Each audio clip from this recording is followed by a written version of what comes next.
falei assim, acho que é alguém que está querendo me dar um trote, né? Era um e-mail do João Pedro convidando para botar um texto meu no livro que eles estão preparando para sair pela expressão popular sobre a questão agrária, né, na atualidade. Então, é assim. Então, a mesma coisa com a CPT. Né? Eu fiz um texto no caderno Conflitos de 2011, onde eu disse que os camponeses, que os poceiros assumem o protagonismo da luta pela terra no Brasil. Né? Só falei isso no texto, mas não. É o título, inclusive, do artigo. E vou mostrando os dados, como vou mostrar para vocês aqui no final. Né? E aí, né, nunca mais a CPT me convidou para escrever no caderno Conflitos. Né? É assim. Mas, não é? Esse ano, não teve jeito, voltei a ser convidado. Então, 2015 é o ano da glória. Estou saindo da geladeira. Porque volta ao MST e volta a CPT. É óbvio que eu tenho o maior respeito tanto pelo MST quanto pela CPT, né? Mesmo porque foi lá que eu fiz a minha escola, o meu aprendizado. Eu não fico triste, né, aborrecido com a geladeira. Né? Vou, né, dar mais força para continuar as pesquisas. Então, não vou falar um pouquinho só. Então, só dois setores do campo, não é? Nós vamos encontrar a territorialização do capital e, consequentemente, do monopólio. Não é? Só dois setores. O setor de cana-de-açúcar e o setor de plantio de floresta. Né? Ou seja, de celulose e madeira. Esses dois setores operam de maneira, não é, privilegiada com o controle da produção do campo. Então, quem produz o açúcar e o álcool, não é o mesmo capitalista industrial que detém a propriedade da maioria das terras onde ele cultiva. A mesma coisa no setor de celulose e madeira. Né? E é evidente que as pesquisas, né, têm mostrado que a maior parte dessas terras são griladas.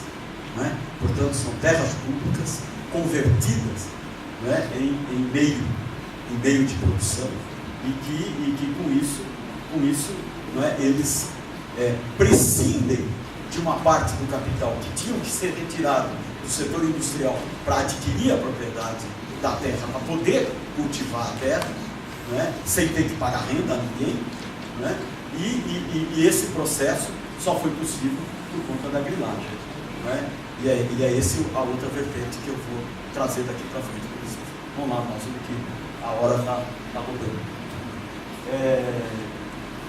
Então, eu parto do pressuposto de que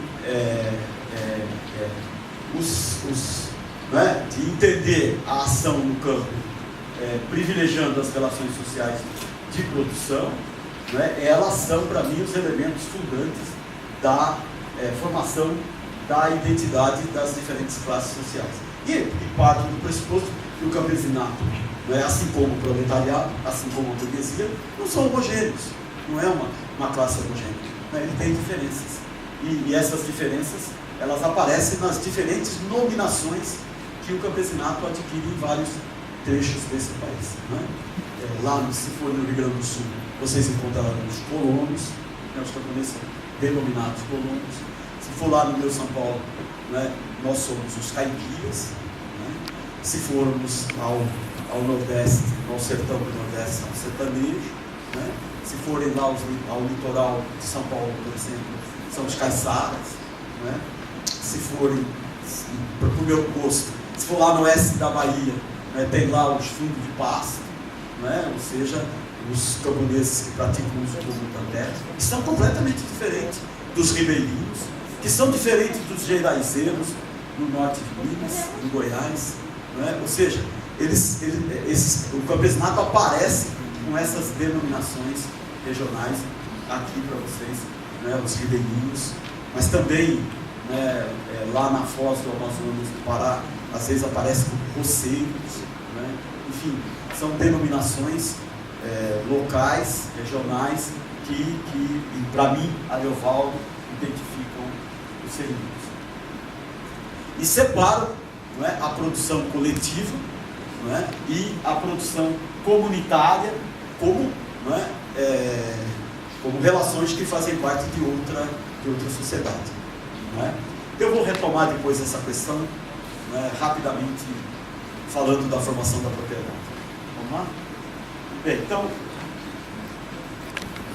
agora a questão agrária. Pode ir. Minha primeira tese é de que a formação da propriedade privada capitalista da terra no Brasil, ela tem dois princípios: o descumprimento da norma, das leis, não é? Da legislação, e a grilagem das terras públicas. Não é? Então, vamos lá. O período colonial brasileiro, né, não existia a propriedade privada capitalista da terra. Não é? Por quê?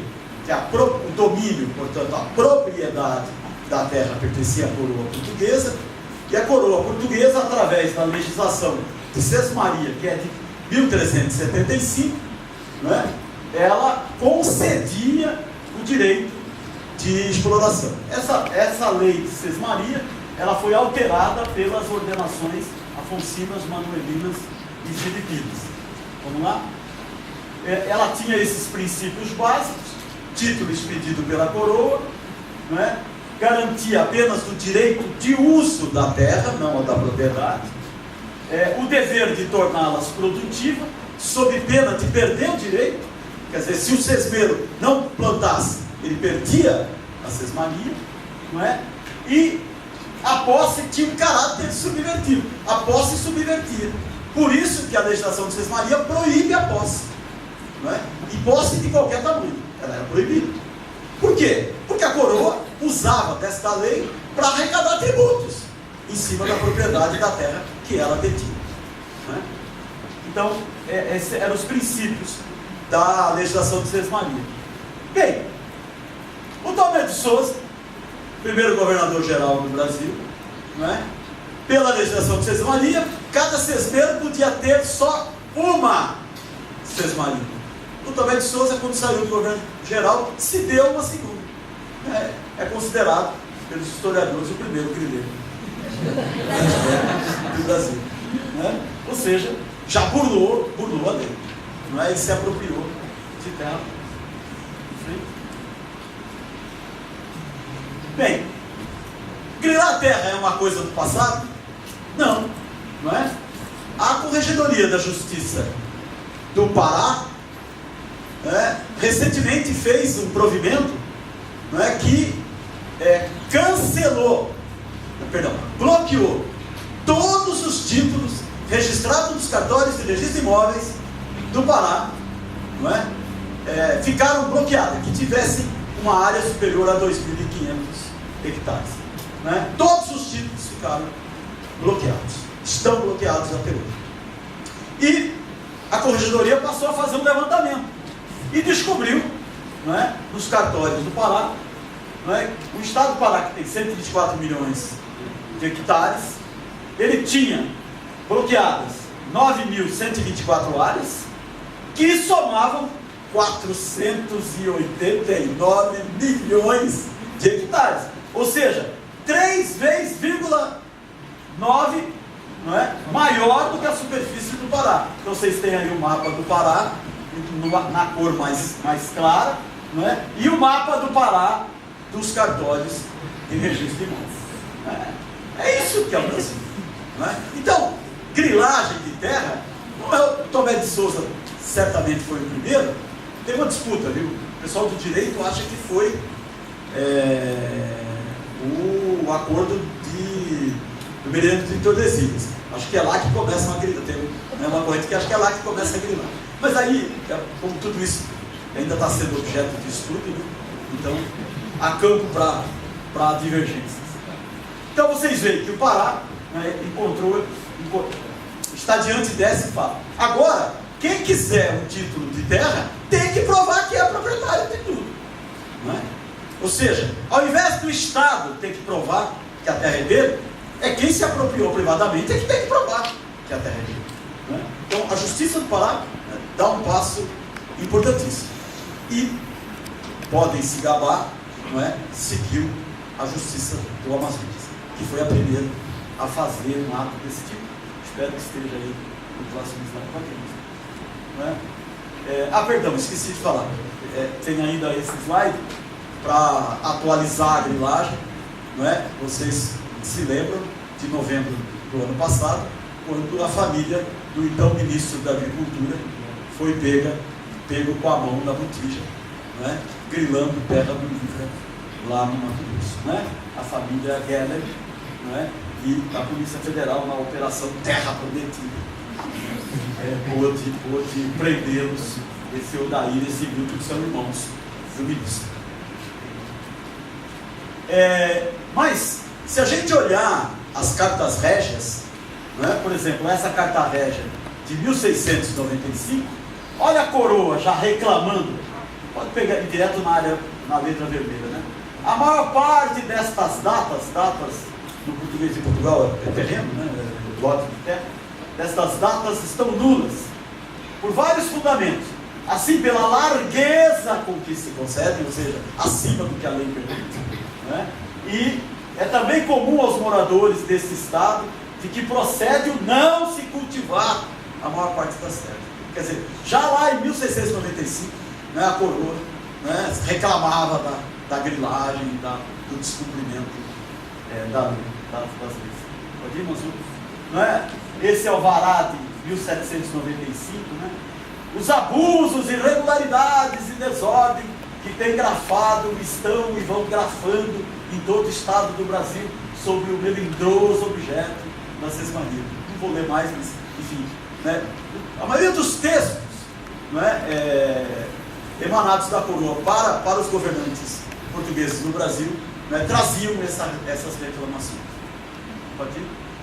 Bem, então, o título de sesmaria, para ele ser validado, porque ele vai aparecer como a primeira origem do título da terra no Brasil, já um pouquinho para frente eu mostro, não é? Ele tinha que ser concedido, né? O título tinha que ser concedido. O sesmeiro, para receber o título, tinha que ser um homem de bem da corte, né? Que os torcedores do Internacional, né, me desculpem, tinha que ter sangue azul, né? Porque lá vocês sabem que aquele material de revestir as paredes, né, para os gremistas é azulejo, né? Para os torcedores do Internacional é vermelhejo, porque a rivalidade esportiva lá, né? Mas deram um belo exemplo do domingo, voltar às torcidas a assistir jogo. Depois o título tinha que ser medido, não é? A área tinha que ser plantada e a coroa tinha que confirmar. Então, só é título de sesmaria confirmado aqueles títulos que foram registrados lá nos registros da torre, lá no Porto. Se não tiver lá, não é? O título de sesmaria não é válido. Não é? E muitos títulos de sesmaria que não eram válidos foram registrados nos cartórios de registro de imóvel como título de propriedade no Brasil. Bem, a Constituição Imperial de 1824, ela vai garantir, no artigo 179, inciso 22, o direito de propriedade. Então, o direito de propriedade nasce no Brasil na sua plenitude, portanto, como propriedade absoluta, não é? Acima dos mortais. Isso quer dizer o seguinte: o portador de um título é dono e acabou. Você pode morar 500 anos naquele pedaço de chão. Chegou o cidadão com aquele papel, ele é o proprietário e não quem está lá os 500 anos. Vocês estão entendendo? É isso que foi posto na Constituição Imperial de 1824. Vamos lá? Não é? Portanto, ao contrário do que o Zé de Souza Martins escreveu e do que o Ariovaldo seguiu, por exemplo, mas outros também seguiram, não é a lei de terras que inaugura a Constituição da propriedade privada da terra, é a Constituição Imperial de 1824. Não é? E quais eram os títulos que passaram a ser validados? Os títulos de sesmarias confirmados. Esses sim se constituíram no primeiro título de origem da propriedade privada da terra, agora capitalista do Brasil. Ok? Se um título registrado em cartório, não tem origem, o título é nulo. Então, primeira origem, título de Sesmaria confirmado. Entre 24, próximo, e 1850, o Brasil não vai ter legislação de terra. Não é? É chamado pelos juristas do direito agrário de o período das posses. Né? Todo tipo de posse era possível ser feita, já que não tinha lei nenhuma que regulasse o acesso. Mas olha o que o Rui Cirne Lima, que é um jurista lá do Rio Grande do Sul, né, escreve no seu livro Pequena História Territorial do Brasil, Sesmarias e Terra Devoluta. Apoderar-se de terra devoluta e se cultivá-la tornou-se coisa corrente entre nossos colonizadores. E tais proporções essa prática atingiu o que pôde. Com o correr dos anos, vira-se ser considerada como modo legítimo de aquisição do domínio. Quer dizer, a burla da lei virou lei. Vocês estão entendendo? Então, eu burlo, e depois vira lei. É legal. E isso está na raiz da Constituição do Estado, sobretudo nas áreas interioranas da Amazônia, na atualidade. Não é? Quem é que constitui os partidos políticos? Quem é que constitui, né, as primeiras eleições, faz o movimento para a formação dos municípios? Não é? Pode escrever, em geral, é aquele que é o descumpridor da lei. Não é? E aí, esses municípios novos nascem, quer dizer, o Estado nasce de cabeça para baixo. Não é? Ou seja, quem é o cumpridor da lei é o descumpridor. Não é? Então, olha, se o prefeito pode grilar, quem é? Todos podem. Não é? E é por isso que eles lançam mão, sobretudo os grileiros, de dizer que ou os presidentes ou os seus filhos são os maiores grileiros de terra pública nas diferentes partes da Amazônia. Não é? Por exemplo, lá no Pará, né, se vocês forem lá em São Félix do Xingu, não é, tem uma área lá norte do município, de quem são todas as terras lá? Do Tancredo Neves. Tem até um povoado que se chama Tancredo Neves. Então, o Tancredo que é o dono de todas as terras. É o Tancredo que deu. Né? Permitiu que os grileiros lá se apossassem. Não é? Durante o governo do Fernando Henrique, quem que era? Era o filho do Fernando Henrique. Era ele que era o grileiro. E agora é o Lulinha. Né? Tá certo? Então, ou seja, é um artifício ideológico para validar exatamente essa inversão, né, entre a Constituição do Estado e o cumprimento das leis. Né? Por isso que a violência é uma marca registrada dessas regiões do país. Vamos lá? Então, não é? Quando a lei de terra veio em 1850, não é? Eu hoje olho para ela e fico pensando, mas por que eu não prestei atenção no título dela? Né? Dispõe sobre as terras devolutas. Ela não dispõe sobre a propriedade, sobre as terras devolutas. Né? E o Martins também não deve ter, né, prestado atenção nisso. Então, a lei de terra, ela vai, no seu artigo 1º, dizer que a terra só pode ser obtida por povo vivendo. Por causa desse artigo 1º, todo mundo disse que era ela que constituía a propriedade privada da terra no Brasil. Mas ela, no artigo 2º, e pouca gente escreveu sobre ele, não é? Proíbe a posse, criminaliza e pena 2 anos e meio de cadeia quem abrir posse. Vocês estão vendo? Quer dizer, ela vai no artigo 4º e 5º, ela vai legalizar todas as posses e os títulos de Sesmaria que não foram registrados, ou seja, vai legalizar a grilagem e vai proibir a posse em seguida. Vocês entenderam? Bem, parou a abertura de posse? Não parou. Não é? Então, a elite faz a lei para descumpri-la. Compreendeu? Bem, aqui nós temos as novas origens dos títulos de terra.